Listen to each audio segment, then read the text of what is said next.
Mmeibia watu wangapi mpaka sasa hivi? Mmeibia watu wangapi mpaka sasa hivi? Toa sauti. Jumla mmeiba watu wangapi? Mmeibia watu watatu. Namba yako kwanza. Ukikosea kijifunga. 35. Nadhani angalia salio kwanza. Jumla ni shilingi ngapi? Na hizo hela siku mbili tu mshazimaliza. Wanatuma hao, unasema wanatuma. Hao wanatuma, wana mkubwa wao. Nyie mna mkubwa wenu wanawatuma. Wewe unasema shilingi ngapi?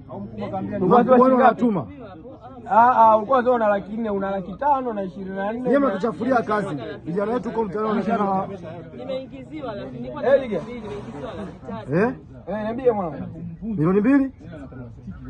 Na yule wajana 600.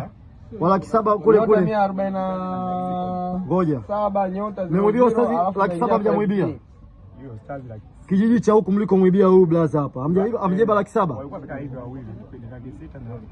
Huku ngoja tunawezi tumewakamata na huku Kirapula amjaiba 700. Tuwapeleke tukawakabidhi kwa huyo mtu aliyeibiwa. Tuwapeleke tukawakabidhi. Na rekodi hapa takutumia waone. Kwa nini unakataa tusiwapeleke na amjaiba? Wamekamatwa Amboni. Kwa nini unasema tusiwapeleke na mjaiba? Wameletwa ofisini hapa Yafya. Hizi gari zipo. Hawajatambua.